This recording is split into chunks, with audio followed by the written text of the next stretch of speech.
Hello, welcome to Hollywood Crime Scene. This is Rachel Fisher. Hi, this is Desi Jedeikin. Hi, Desi. Hi, welcome back. Happy New Year. A Happy New Year, bitch.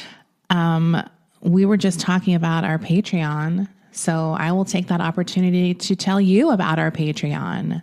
Maybe you don't know about Patreon. It's an incredible platform where you can not only support your favorite podcast, but you usually get additional content. Usually, always. I mean, for us, it's always, but I don't know what other people do. Right. Maybe they just give ad-free episodes. Well, we do which both. we do.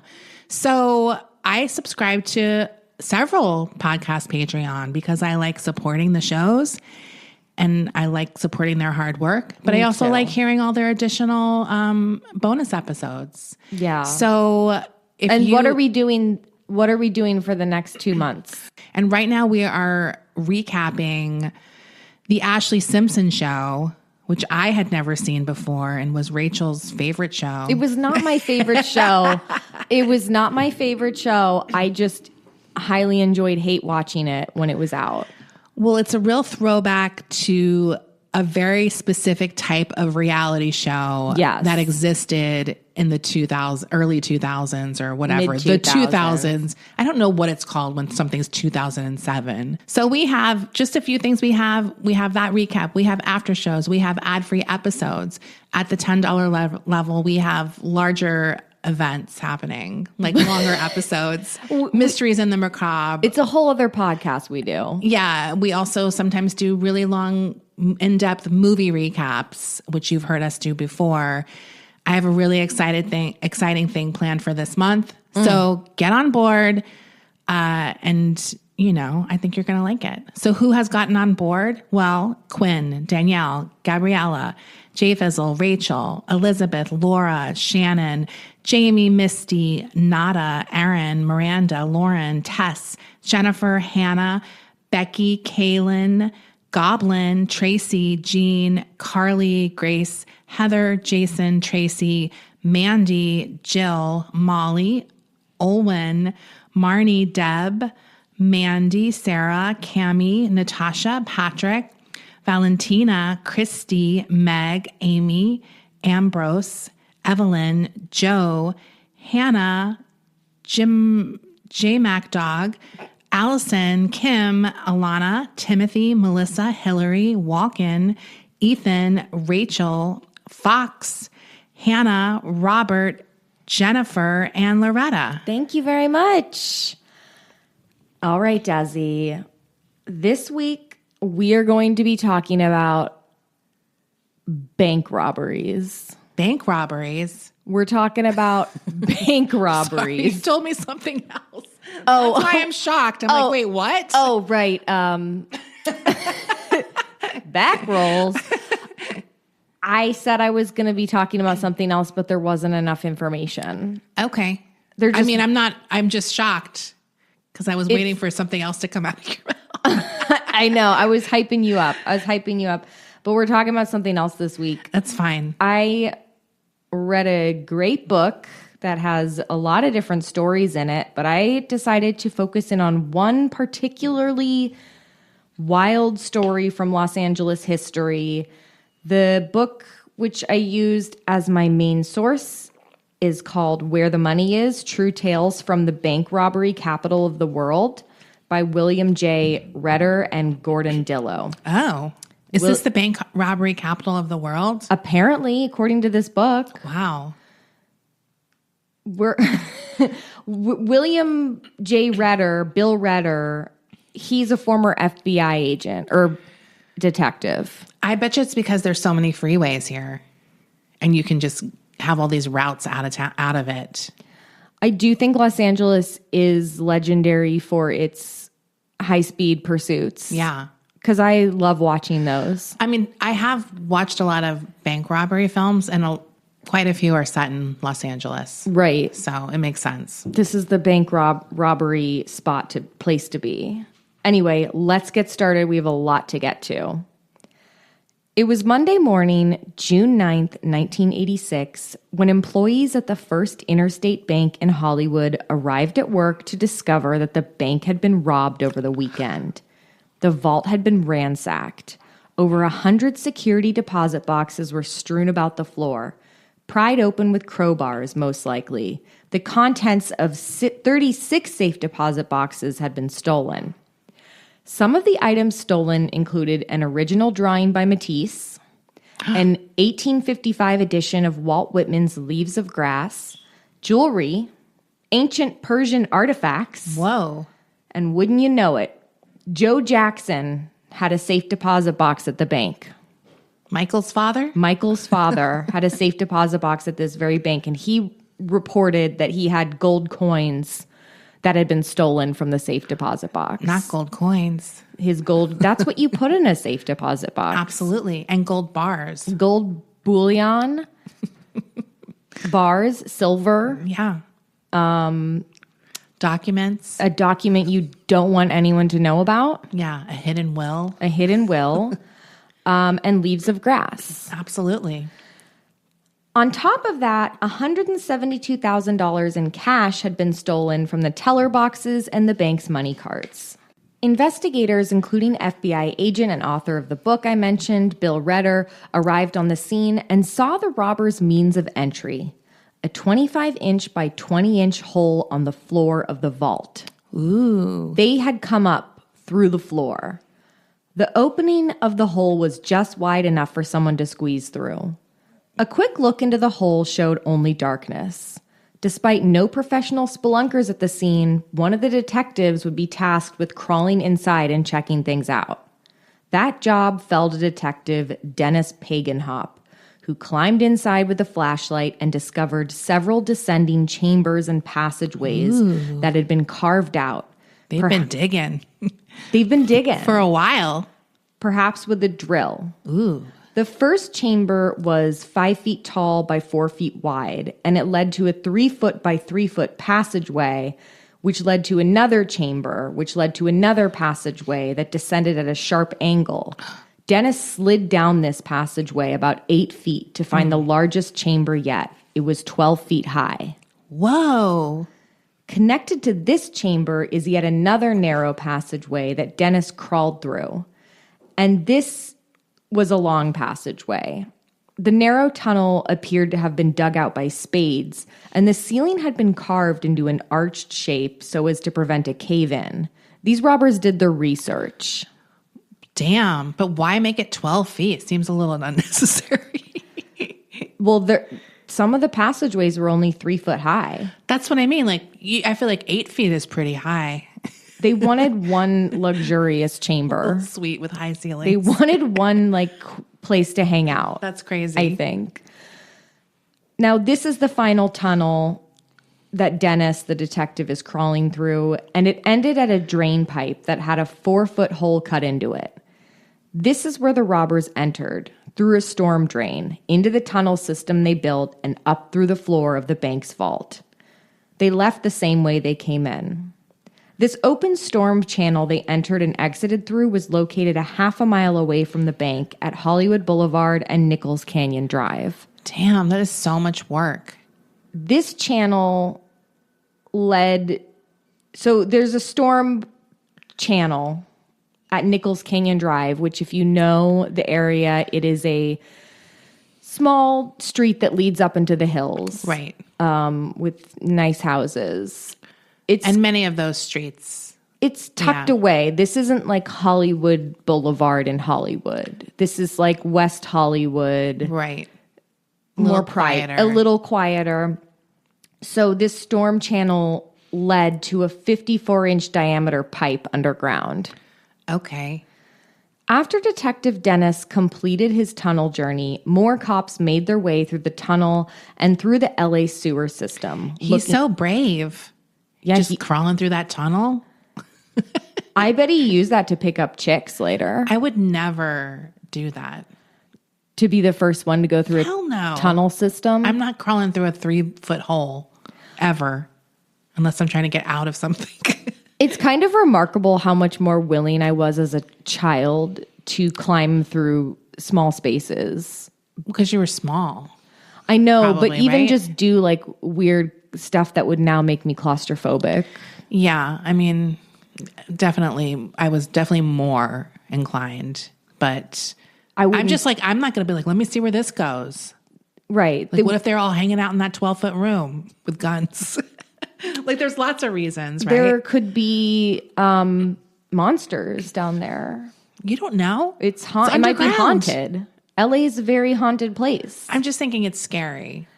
I don't like it. And you don't know. Like, yes, it was relatively well constructed, this tunnel system, but I would also be thinking the whole time, what if it caves in? What if it caves Or in? what if you're crawling through and then all of a sudden you reach a caved in part? Do you know what I mean? And you have to back out.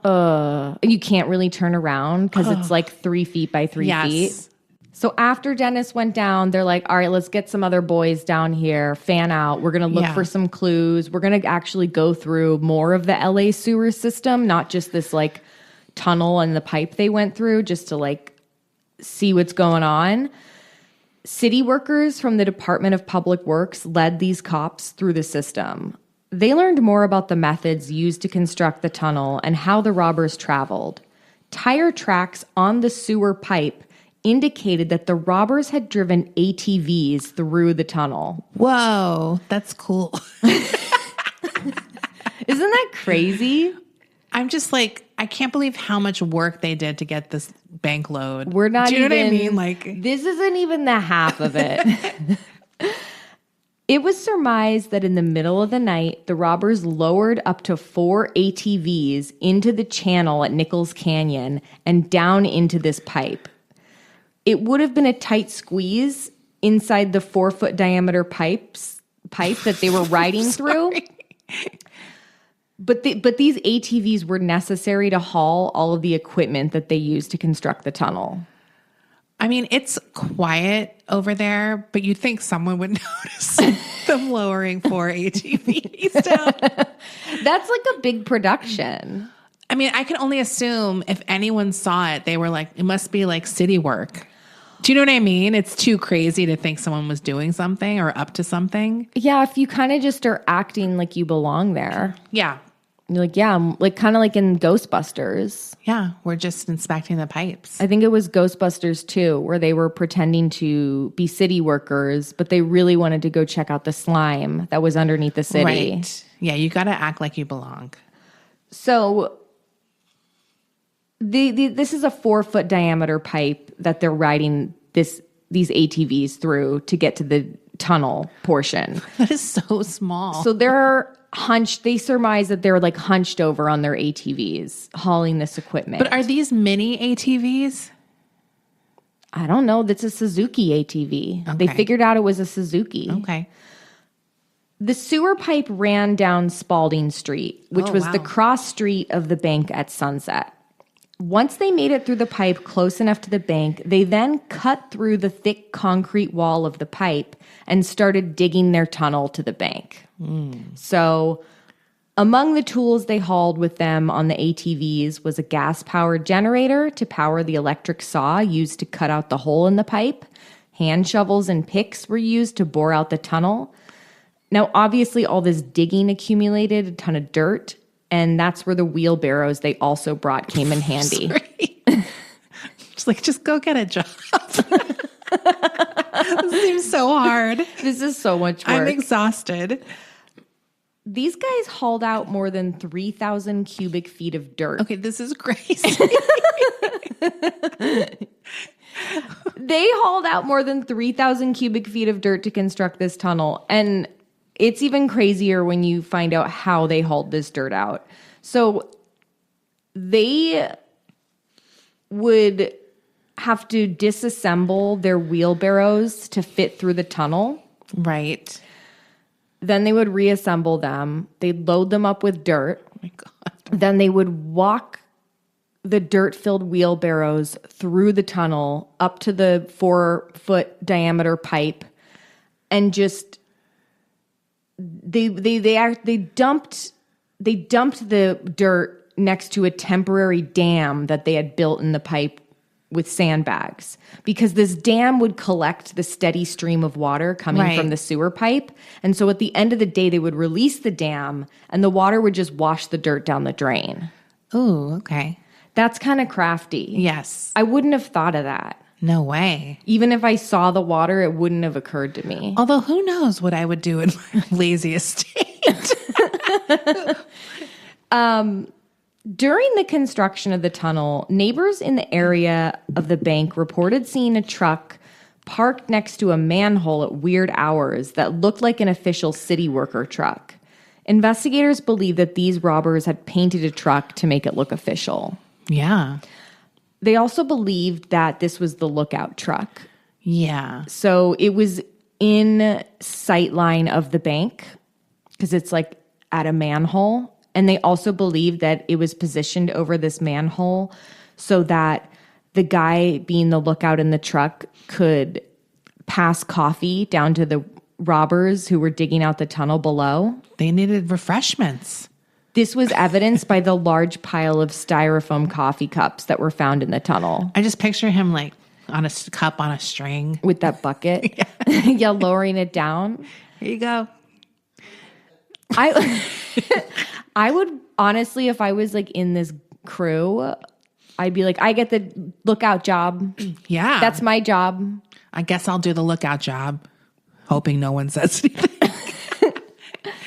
When it was time to cut through the 18 inches of steel and concrete floor of the bank's vault, the robbers employed a boring drum machine fitted with an 18-inch wide core bit that was able to cut through the material. This is crazy. So this is one of the more difficult portions Where of do you the even job. get that? Like a place where you buy tools. I don't know, guess. Home Depot. You could probably get it at Home Depot. I feel like these guys deserve what they got from the bank. 100%. This is the hardest I've ever heard of anyone working. These guys deserve every penny. Absolutely. I can't believe what they've done. I mean, I feel bad for the person who owned Leaves of Grass, but they might have been an asshole. So I don't know. We don't know who it is. Could have been Walter White. That's true. Maybe they're also a villain. The problem was that this boring machine, you had to have it like it needed to be held steady. Otherwise it would jerk around. Yeah. And because it's like doing a lot of vibration and cutting through. Oh, I've done it. I've held a jackhammer. So it's going to like move around a lot. You got to hold it steady or that shit goes off like a cartoon. Just like, so I can imagine something bigger would be even crazier. Right. The problem was it was kind of hard to steady any kind of machine inside of a dirt tunnel. And probably very scary that vibration might lead to something. Yeah, like a cave-in. Yeah. You don't want to loosen up that dirt. That's risky. Very risky. This is so risky. So when this boring machine couldn't finish the job, the robbers then used concrete saws, drills, and hydraulic jacks, which finally allowed them entry through the floor of the vault. Oof. I mean, it's wild that the vault, you can enter it without any alarms going off. We're going to get to that. Okay. Now, just how long had it taken these robbers to construct this tunnel system, and how did nobody discover them in the process? Desi, let's go back in the time machine to a month earlier, May of 1986. Wow, this is like Real Housewives of Salt Lake City. I may have been inspired by Andy Cohen's storytelling capabilities. So this was the first time that employees at the First Interstate Bank began hearing strange sounds coming from, like, while they were wondering about that. Yes. Now, the first incident occurred while the bank's manager was working after closing time.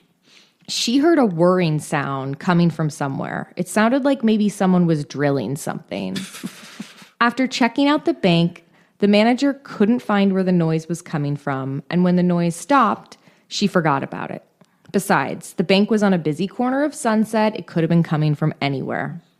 But the following week, the manager heard the same sound again. This time, she heard it coming from near the vault. Now, the bank's vault was 20 by 10 feet, made of thick concrete and steel walls and ceilings, with a 3.5-inch thick steel door that was reinforced with copper to prevent burning. Whoa. The vault's floor was made of solid concrete and steel, 18 inches thick. The vault was secured with a silent alarm system that was triggered by both noise and heat. So if someone tried to drill or burn through the walls or door of the vault, an alarm would sense the noise or the heat and trigger this. Right. Like it would trigger the alarm. And finally, the vault had a time lock on it, meaning that after closing, the manager would set the lock and it wouldn't be able to unlock until a certain time, no matter what. Yeah. Usually that time that the vault would automatically reopen would be whatever time the bank opened the next morning. Okay. This is a typical vault for a commercial bank. Is the vault where they keep like the security boxes and Yes. stuff? Okay. Yes. So when the manager hears this noise coming from the vault, she calls the security team, which is located at an office, like off-site, and she asks them to check on this noise. And the guy running security is like, oh, we don't have any indication of a noise trigger coming from the vault. Maybe it's a rat in the walls. But she's not convinced. And she's like, I swear to God, it sounds like drilling coming from inside of the vault. And mind you, remember, she can't get into the vault to look. Right. It's after hours. It's on a time lock. She's just going by what she's hearing. And she's pleading with the security guy. And he's like, it's a rat. We don't have any evidence of any foul play going on over here, lady. And then he said to her, well, if you hear drilling, it's probably construction going on outside. Okay, lady. I mean, it was like 6 p.m. What construction's still going on? No, they're so dismissive. The following week, on a Saturday, the vault's silent alarm went off. The sound sensor had been triggered. But apparently, this is actually not uncommon for a vault sound sensor to be triggered by something relatively innocuous, like an electrical problem. Right. Regardless, when the sound sensor was triggered, the security team followed its usual protocol. So when the alarm is triggered, the security office calls the cops and the bank manager, and then they go to the bank to take a look around and check things out. So that's what happened. The cops and the manager went to the bank, and they found nothing amiss. The next week, the bank begins experiencing electrical problems. An electrician comes by and fixes the issue, even though he's stumped about what caused this shortage in the first place. Right. He can't figure it out, but they get it fixed. Bank employees just shrug it off, and a few of them even make jokes about a poltergeist that's haunting the bank. They don't get paid enough to care. Probably. Yeah, this isn't their problem. That weekend, on Saturday, June 7th, the assistant manager comes to do some work while the bank is closed, when suddenly the bank's Muzak system turns on and starts playing music. Ooh, that's scary. Scary. Yeah. Not only that, but she also begins to hear a popping and hissing kind of electrically sound coming from the Muzak system. Interesting. That's extra creepy. Yeah. So she calls security, and they confirmed that the vault's alarm had been triggered on their end. Oh. The bank followed security protocol. The cops showed up, checked around the bank, and they don't see any evidence of a break-in. Now remember, the vault's time lock had been set since the bank was closed and wouldn't be able to be opened up until Monday morning. This is a Saturday evening. Yeah. That they're checking things out. So there would have been no way for any of them to know that a hole was being dug from underneath the vault. Right. After doing their check of the bank, the assistant manager closed up and left. And that was the weekend the bank was robbed. On Saturday night, the alarm was triggered again. So after the assistant manager left and the cops left, the alarm gets triggered again later that night. By this time, the security guys and the bank manager decide not to go back to the bank. They're like, ugh, we just dealt with that.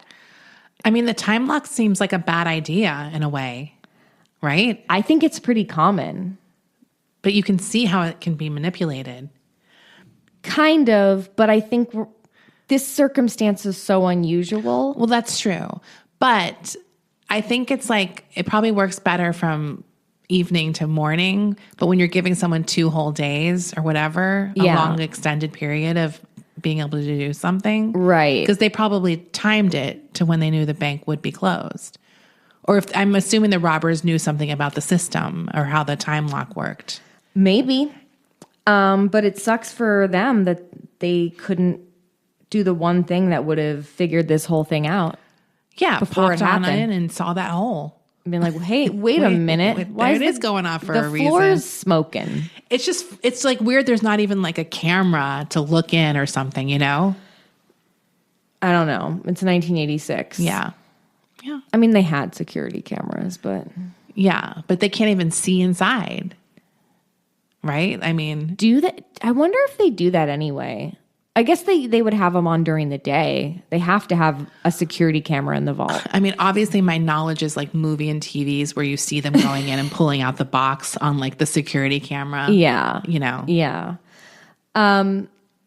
So they're like, ugh, there's something wrong with the alarm.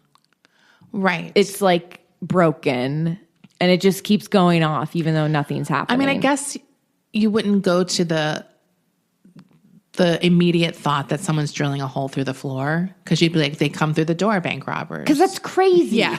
Right. So they're Yeah. like, the alarm's going off and the assistant manager's like, well, I'm here. Nothing's happening. Yeah. Like there's no men with guns in my face. Exactly. Yeah.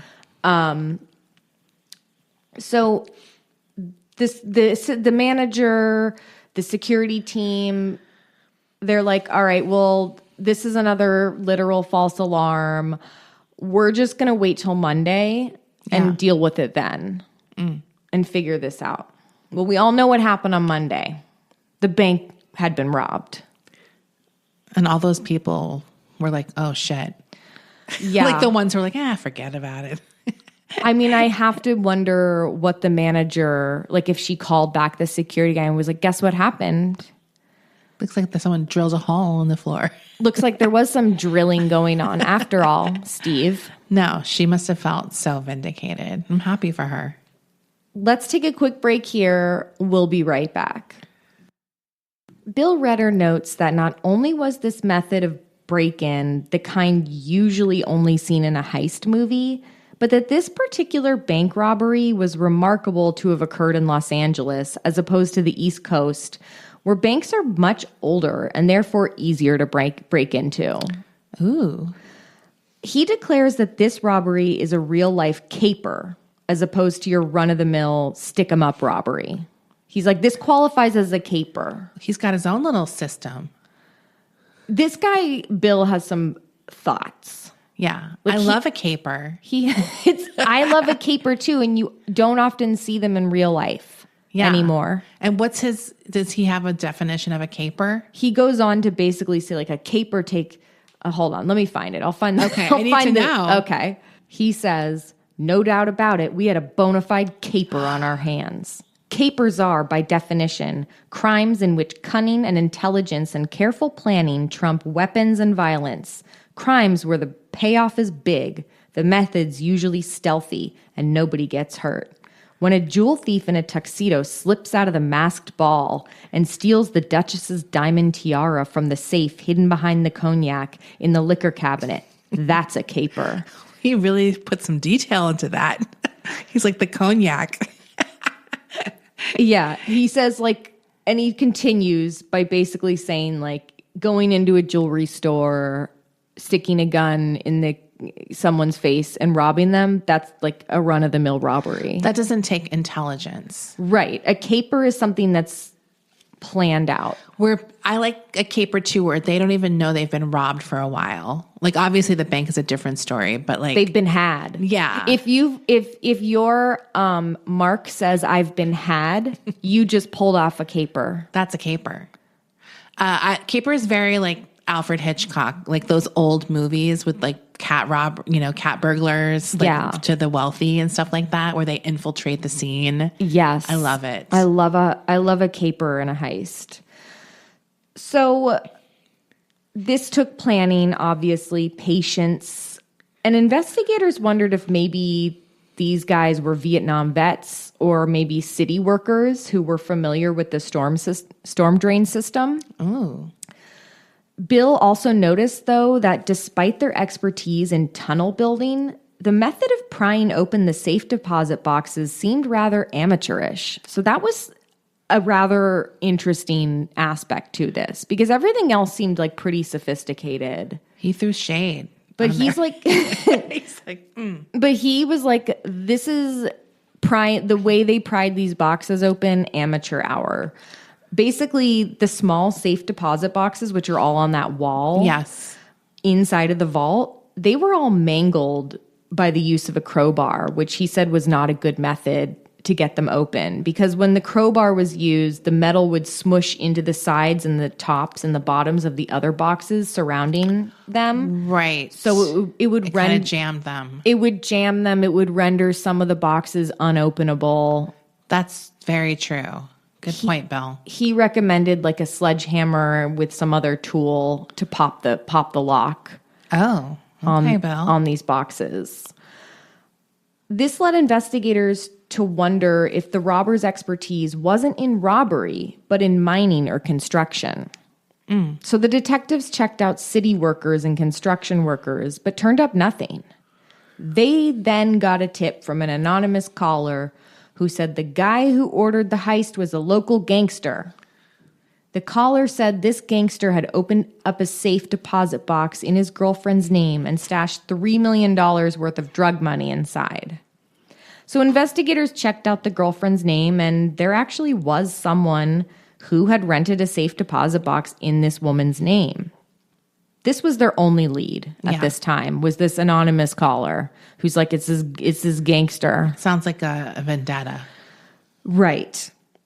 But they knew they had to wait for this informant, anonymous tipster, to call back because that was their only lead. So they're just like waiting by the phone. They end up tapping one of the agents' phones so that they can hopefully trace this call and find out more information. But when this anonymous caller does call back, he immediately notices the clicking sounds of the phone being tapped, and he hangs up. And they don't hear from him again. He's like, I'm done. You fucking I'm not helping you guys. Fuck you. I heard that click. Detectives did locate this gangster that the caller had named. He was a very low-level guy, around 60 years old, living in an apartment in Las Vegas. FBI agents surveilled him for a while, but nothing came of it. They even knocked on his door to have him answer some questions, and when they told him why they were there, he said, "What the fuck are you talking about?" I don't think this guy did it. If you're a 60-year-old gangster living in an apartment in Vegas, you're done. Well, you're out of the biz. No? That's basically what he told them. He's like, why? He said, he was like, obviously someone who doesn't like me, and I have a lot of enemies. They're trying to fuck with me. If I had $3 million, why would I be living in a dump like this? Like, he lived in a shitty apartment. Right. That's like, what it sounds like. Why? And if this was some stolen drug money, don't you think I'd be hiding out better? Like, there's guys after me. Yeah. This is stupid. You guys found me so easily. Then detectives interviewed this guy's ex-girlfriend, the one who had rented the safe deposit box at the bank, and she laughed, saying there's no way that loser could have pulled off a bank heist. You can always count on the ex She knew. to tell the truth. She's like, look, he sucks, but he's not smart enough to do that. Come on. Yeah. And they're like, yeah, he's kind of old. Yeah, this is going nowhere. So they were back to square one. Flash forward a year later. It was Saturday night on August 21st, 1987, at 11:30 p.m. when the alarm at the Bank of America on Pico and La Cienega went off. The security company dismissed it as a false alarm. But 2 hours later, at 1:30 a.m., it went off again. Once more, the security team dismissed it. I think this guy didn't want to get off his chair. Yeah, because they got to be telling each other, hey, security alarm goes off. That's what happened at the other bank. Do you know what I mean? Like, they had that little note in the office to things to look for, you know? So he dismisses it a second time. Finally, at 3:30 a.m., the alarm went off a third time. And this time, the security team is like, okay, fine. And he called the bank's manager, waking him up. The security officer told the manager that it was probably a false alarm, but that they got an alarm alert. He's like, look, there's probably construction in the area that may have triggered the alarm. The police were dispatched to check out the bank and see if anything was going down.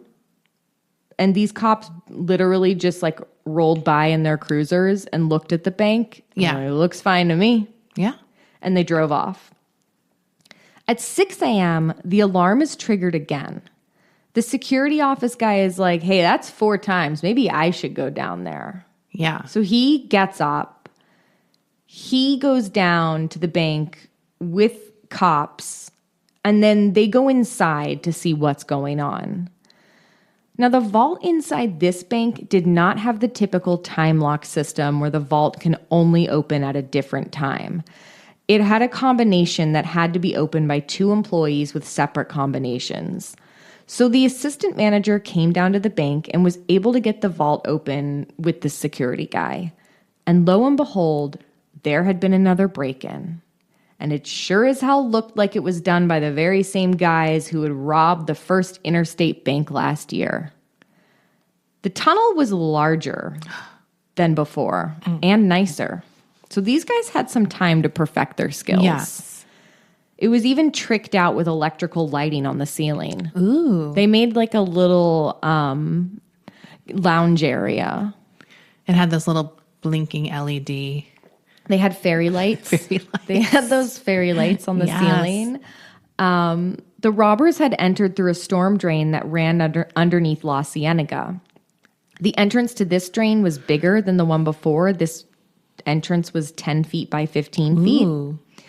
They employed the same tactic as before, which was to go through the drain pipe, then cut an 18-inch diameter hole in the concrete pipe, dig a tunnel that goes to the bank. The hole in the pipe was a tight squeeze for a grown man. Detectives surmised that they had used the same drum boring machine that they had previously used to try and break through the floor of the other bank.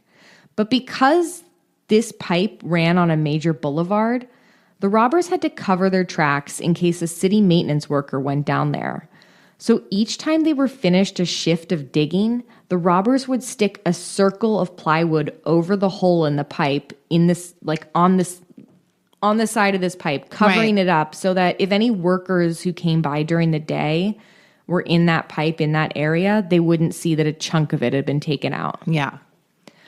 The same method of hauling dirt in wheelbarrows was employed, though this time the hole from the pipe to the tunnel was too small to fit a wheelbarrow in, so they just dumped the dirt through the hole in the pipe, and then later they would haul it from the pipe in their ATVs and dump it at a different pipe nearby. Wow. So they used the ATVs again. Yeah. The same boring drum machine was used to cut through the floor of the vault, but this time they put a system in place that allowed the machine to be still and to not jerk. And they were able to cut this perfect round 18-inch diameter hole. It was so perfect that like when other people who knew like that machine saw it, they're like, wow, nice. Ooh, that clean cut. Like it was like a really good job. Wow. They did a really good job. So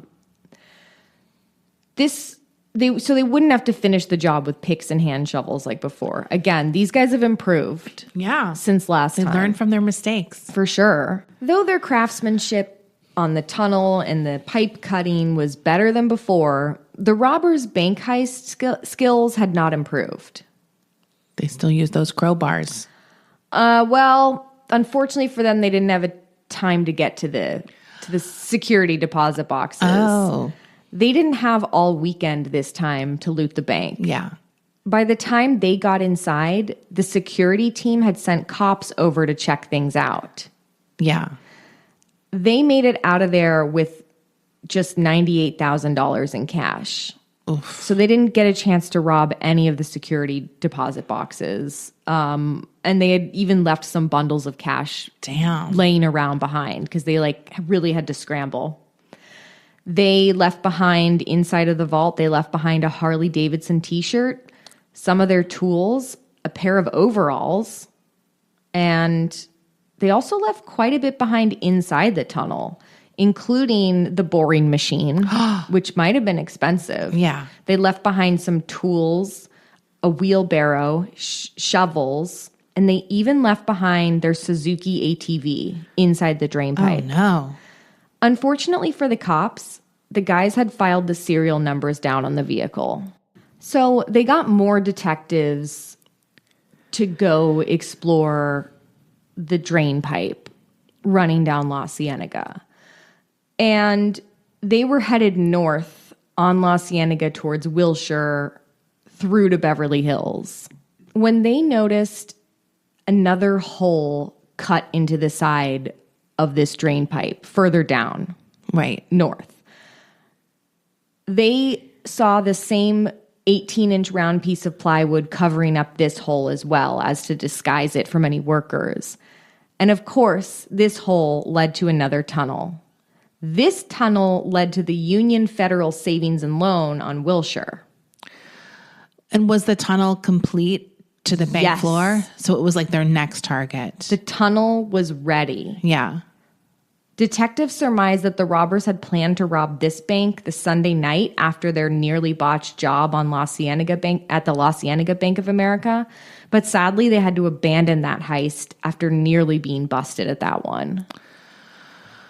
Oh, my God. So they hadn't cut through the floor yet of this Right. bank, but they were about to. They should space these out more. I think they were really ambitious. Yeah. They're like, well, there's a bank really close by, and it also is on La Cienega. While we're down here. We might as well. Yeah. Like we hit the La Cienega and Pico, and then we go a few blocks north and hit the La Cienega Wilshire. So they were going to do it like literally on the same day or whatever. Like 2 days, like a day apart. Yeah. And they're like, we're down here. Yeah. Let's build the tunnel. We'll get Rick to buy us some more coffee. Yeah. But that didn't happen. And I feel bad for them because that's a lot of work. I mean, at least they got 98,000 from the last gig. They did. The cops were like, well, they might come back to this tunnel. Nah, because they're already looking at the cops from across the street. Yeah, they knew the cops. Yeah. That's why they left so fast. Yeah. They even the cops even contemplated stashing an FBI agent down in the tunnels for a few days with food and water so that he could wait for the robbers to come back. Just give it to Jimmy.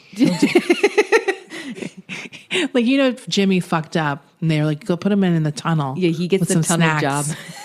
for a few days.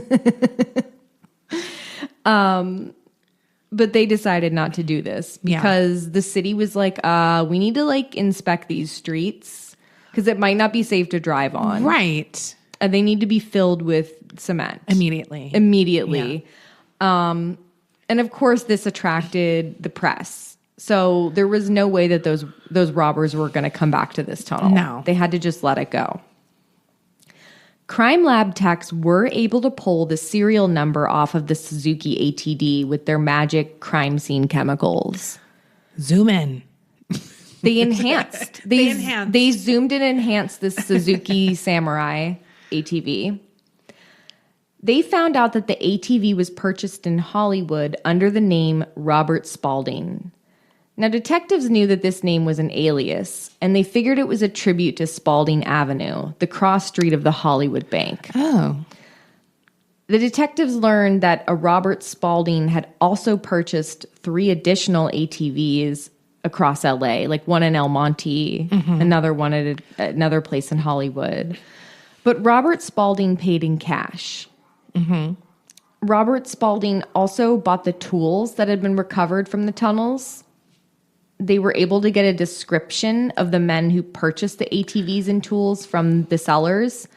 They were described as white men in their early 30s, English speaking with no accent, slim and muscular, wearing construction worker clothes. One guy with short hair, one guy with long hair. I think they sound hot. I was going to say, I thought that when I heard about the Harley Davidson t-shirt. Like, ooh, I was like, ooh. he's a bad boy. The overalls? Maybe it's Jake Hansen. Seriously. Honestly, this is giving Jake Hansen. The boring machine was determined to have been purchased in San Francisco. The seller said the guy known as Robert Spaulding needed it right away, and he paid cash. And he also matched the description of one of the two guys. Yeah. That was as far as the leads went. 2 years later, in 1989, the case was featured on Unsolved Mysteries. Ooh. But that only generated bogus tips from attention seekers. Right. And then, in 1992, the statute of limitations... Statute? Yes. The statute of limitations ran out. Not statue. Please, Mom, don't text in. I didn't realize there was a limitation on something like this. That seems short. The statute of limitations is over for these boys. That's nice. They never came forward. Even though they could. They could now. Yeah. This seems like one of those cases that kills Bill Redder because he went on this long, paragraphs long journey at the end of this chapter in his book about who he thinks these guys are. Who gives a shit? They didn't hurt anybody. No, he like romanticizes them. Yeah. Oh, he does. He romanticizes them, good. but he still thinks of them as the ones he got away. He's like, I really wish they'd come fight. I just want to buy him a celebration beer. That's nice. Or you got me beer. I agree. Okay, good. Because I was like, this is not something to lose your life over. Do you know what I mean? I think these guys are cool, and I think they earn this money. They earned the money. I love that they didn't harm anybody. They didn't have to harm anyone. Again, leaves of grass. We feel a little bad about Matisse, whatever. Right, because you can't really sell those things probably. Well, that's the other thing. During the investigation, they were checking out like pawn shops, the Aunt Sotheby's, whatever. Those items never turned up. I like that this guy is Jake Hansen. He wanted that Whitman. He has his little Matisse hanging. He's a biker, but he loves literature and art. Can I read you some of the romantic prose? Of course. That Bill Redder wrote about these guys? I think you're really going to enjoy it. Bill says, I see 2, maybe 3 men sitting around after work one day in a bar in some windblown desert town with dust in their hair and hard hat tan lines on their faces and cold beers in their hands. They're brothers or cousins, or at least the tightest of friends, guys who went to a small town high school together, the sort of wild but not mean blue-collar kids who liked cars and dirt bikes. They did some half-assed teenage crimes, joyriding, maybe a burglary they never got caught for, but they don't have criminal hearts. It was the thrill, not the gain, that motivated them. They're not well-educated in the formal sense. They never gave a rat's ass about school. They're not college boys, but they're smart, resourceful, and they aren't afraid of big machines and hard work. Oof. They This is erotic. It goes on, and I'm going to have to like skip some stuff. Like, especially I need to like read you like the final paragraph. Okay. This guy got rock hard. Ooh, I mean, I'm getting there. he's really writing well, like for horny. They spent high school summers on the road crew or doing pissant labor for their uncle's construction company.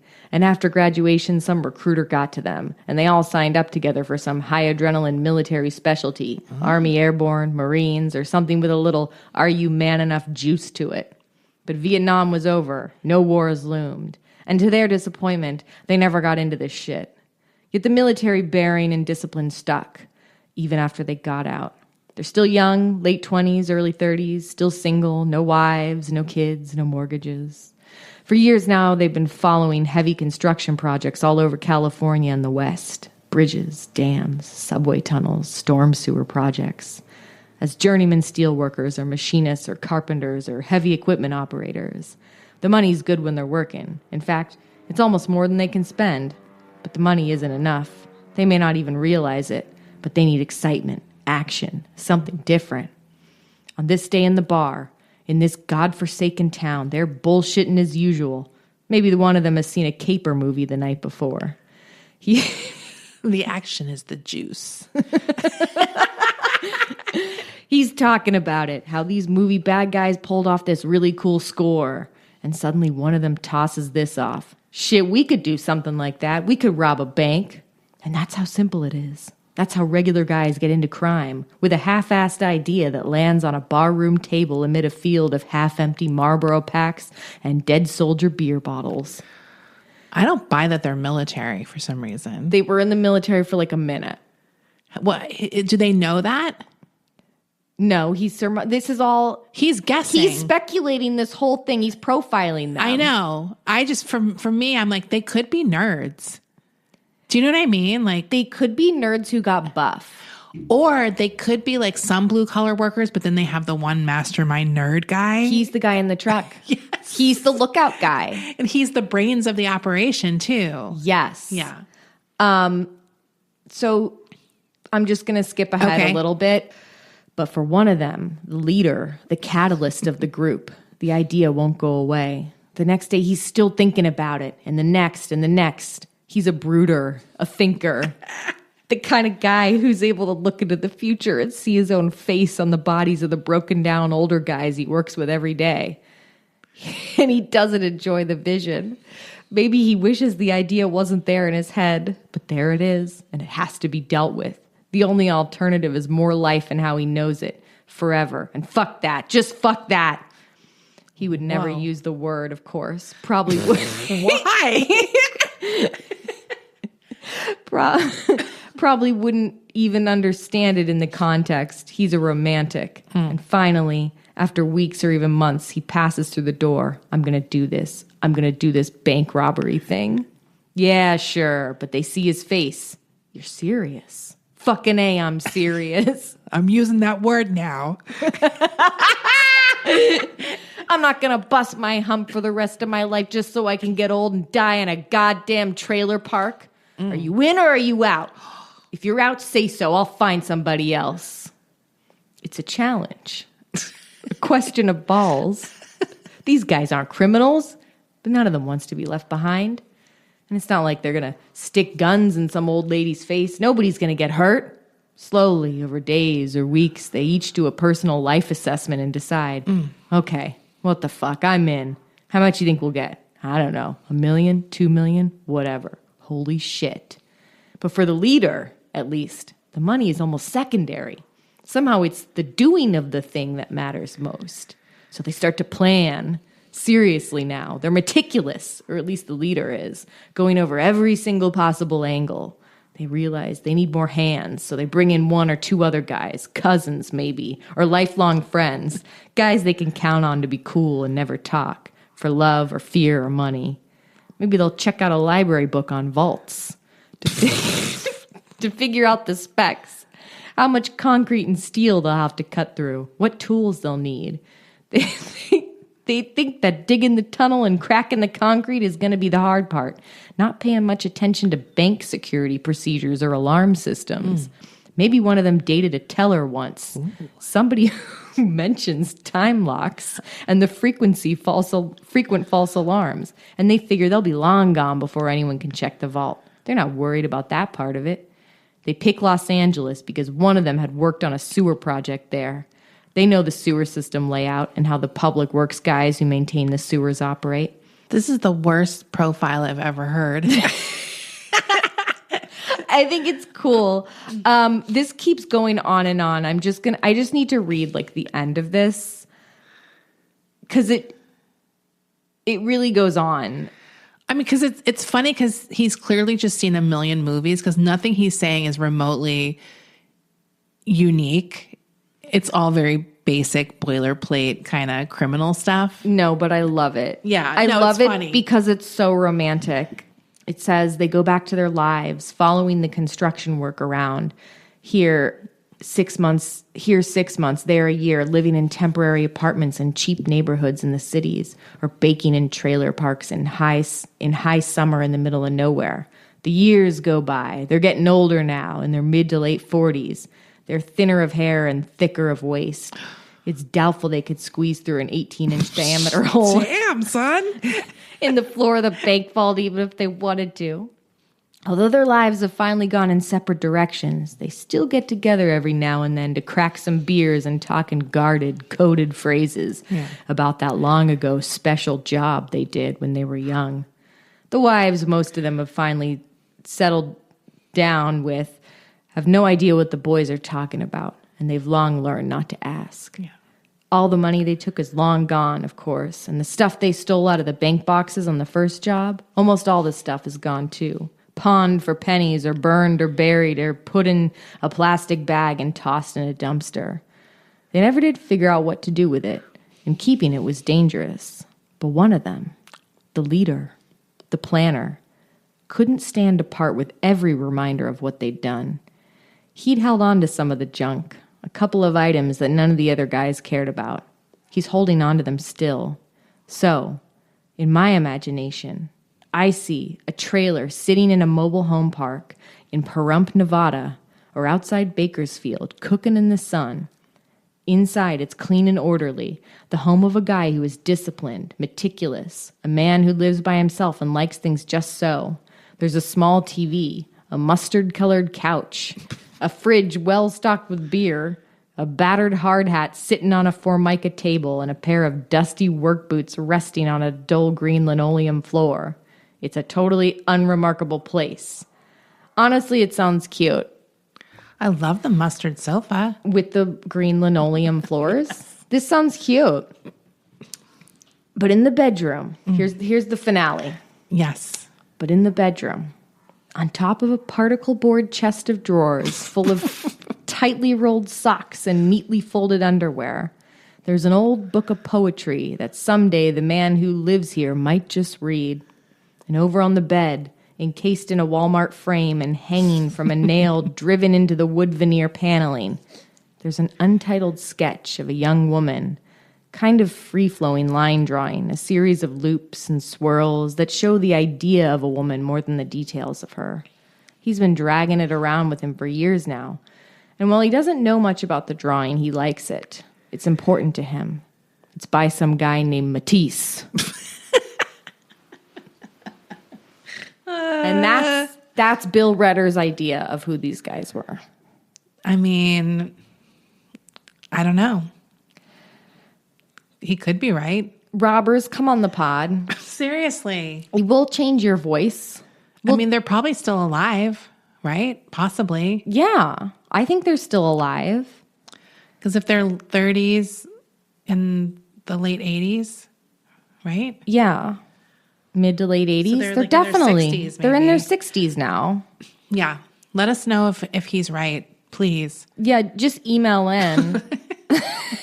Be like, I was one of those guys. And he couldn't be further from the truth. I'm a successful screenwriter. Well, there is something where it's like he really went down a road. Do you know what I mean? Like That's they're like working class or poor. Do you know what I mean? Like it's like they could be just middle class and average too. They could also be assholes. Yeah, there's We a lot don't of know. opportunity. It could be broads. Yeah. That's Did why you they ever were so think- small. Did you ever think about that? Yeah. Yeah. Maybe broads did this. Maybe the first bank teller was in on it. The woman. I'm just saying there's lots of interesting things if you're going to make up a story that you could do. Yeah. And he went with sort of the more basic one, I think. Right? Yeah, he went for the cheesy cinematic romantic version. Yes. But I do believe that guy kept the book Leaves of Grass. and the painting or the drawing. Because why wouldn't you? You can't sell them. No, you can't sell them. Anyway, that's the story of the Hole in the Ground Gang. Is that what they're called? They're called the Hole in the Ground Gang. That's cute. Yeah, it's a cute, like... That sounds like a little kid show It does. with Mario Cantone. It's adorable. Yeah, I've heard of them actually. Yeah. But maybe that's something else too. No, I think we both have briefly mentioned them in passing. Like both of us had heard about the story, but never looked further into it. And this was never the basis for a movie? I don't think so. It seems like it could be. It should be a movie, I bet you this guy wrote a screenplay. and no one bought it. Yeah. They're like, it's too melodramatic and cheesy. Yeah, they're like, I don't buy Because it. he created these lives for them. No, I you know? think this guy's obsessed with them. Well, I'm glad he caught some other robbers, right? Apparently, maybe. Yeah, I haven't read the rest of his book, but I am kind of intrigued. So maybe in the new year we'll get some other more heist stories. Yes. Because I do think there's probably some more interesting bank robbery stories from Los Angeles, but this one is particularly unique, I think. Well, and they weren't caught. They were never caught. And usually if you rob a bank, I feel like someone comes forward. I feel like most bank robbers are caught. I think it helped that they hadn't injured anyone, so no one felt some kind of moral push to tell. Do you know what I mean? Like if someone was killed, I think someone would have felt like they had to come forward. Yeah. Well, I think this was kind of like, who gives a shit? It's just a bank. Well, that was the other thing. Bank of America, they lost $98,000, and that's like pennies to them. Yeah. It's like no one was hurt. Yeah. And they're insured. Yeah, so because all the people who lost stuff. All the people at First Interstate Bank were collectively given a $2.5 million payout. Damn. So they got their money back. Right. We don't know what happened to the Persian artifacts, but right. Maybe they stole them from the country and weren't allowed to take them. We don't know. We don't know. Maybe he had them. Why was he hiding them in a safe deposit box? Sounds illegal. Maybe Indiana Jones did the heist. Seriously. He said these belong in a museum. Or there's going to be a curse unleashed if we don't return them. Oh. See, Bill could have gone there. He could have. See, that's where we would have gone in the story. We would have done none of the more boilerplate stuff. No, we would have gone adventure. Absolutely. And action. Anyway. Yes. Interesting.